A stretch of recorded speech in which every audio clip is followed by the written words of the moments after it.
nog altyd onderwysers hê om ons kinders op te voed. As ons gaan toelaat dat die regering doen wat hy nou doen, om skole oop te maak asof dit sommer niks is nie, dan is ons ernstig daar besig om die boodskap deur te stuur. Ons gaan dit nie toelaat nie, want as een van die kinders die virus optel, hulle weet dit, dat die ding nie vatbaar is op die kind nie, en hulle weet ook dat die ding vatbaar is op die groter persone. En die groter persone wat nou die risiko loop, is die onderwysers by die skool. Dis die werkers van die skool. Ek het 'n klomp vrywillige werkers by die skole. Ek kan ons nou nie toelaat dat een van die mense aansteek, die virus optel, en dan sit ek volgende week met 'n lijk en die mense het vrywillig kom werk nie. Die regering moet daarom hulle verstand 'n bietjie meer gebruik as om net die jaar te wil red. Hulle praat nou net van ons wil die skooljaar red. Hulle hoor nie oor die opvoeders nie. Hulle hoor nie eintlik oor hy kind nie, want hy kind kom in die virus na die ouers toe by die huis, wat baie siek lê. Ons in die rus was daar Saterdag 'n begrafnis van iemand wat gesterf het as gevolg van COVID.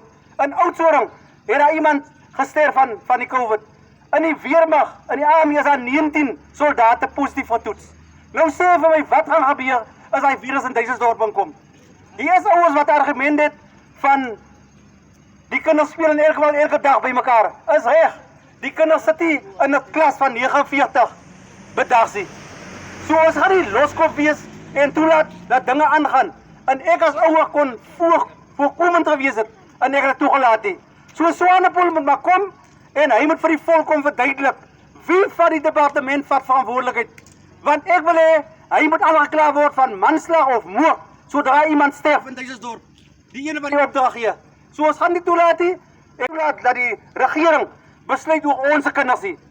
Jy gaan uit om 'n lewende kind sit wat onopgevoed is, as wat jy met 'n lijk gaan sit. Want ek dink jy ouer gaan dit kan hanteer as 'n kind moet sterf as gevolg van die virus nie. So ek vra vir julle almal, baie dankie vir die samewerking, opvoeders. Ons waardeer die feit dat jy nie teen staan met wat ons besig om te doen nie, want dit gaan die dinge klein bietjie ongemaklik en moeilik maak. So baie dankie dat jy verstaan wat ons punt is wat ons wil duidelik maak. Ons wil net die kinders vandag hê, ons wil sorg dat die kinders die boodskap kry. Laat hulle nie moet skool toe kom nie. Laat hulle net by hulle huise kom. Ons wil ook hê die kinders op die strate ronddwaal nie.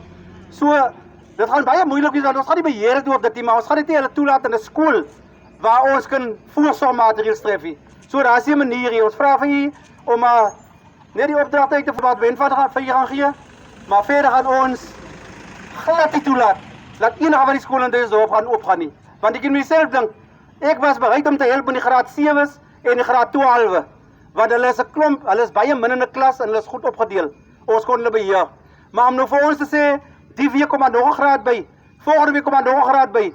Dit wil sê die einde van June maand, die einde van July maand, is die skool back to normal. Met 'n virus wat die hoogtes in gaan elke dag, die sterftes wat die hoogtes in gaan, en ons almal moet ewe onnosel, soos die minister. Ons kom ons julle is opvoeders. Ons het dan verstand. So ons kom ons dink soos hulle dinkie. So daarom sê ek vir ons eie kinders se veiligheid en vir u veiligheid. Kom ons los maar die skole hoor hy. Daar is ek wel 'n manier hoe u as opvoeders die jaar gaan kan inhal. Binne 6 maande, 'n kind 12 maande se werk leer. Daar is 'n manier, ek weet nie hoe hulle wil hê nie. Dit wil sê van die kinders gaan in elk geval seker die oë geplaas moet word. Hulle is so determined om hulle boodskap deur te kry. Laat hulle vir ons sê, as jy nie jou kind by die skool wil hê nie, dan moet jy aansoek doen om jou kind by die huis op te voed. Hulle weet die meeste van ons mense kan ons hulle kinders by die huis opvoed nie. So hulle moet met iets anders dan voor 'n dag kom waarin ons se ouers gerus kan voel. Waarin ons ouers gerus kan voel dat ons kind veilig is by die skool en dat ons nog altyd dieselfde opvoeders. Dis klomp jong mense, onderwysers. Oor 2 of 3 jaar wil ons julle sien skole vir ons kinders.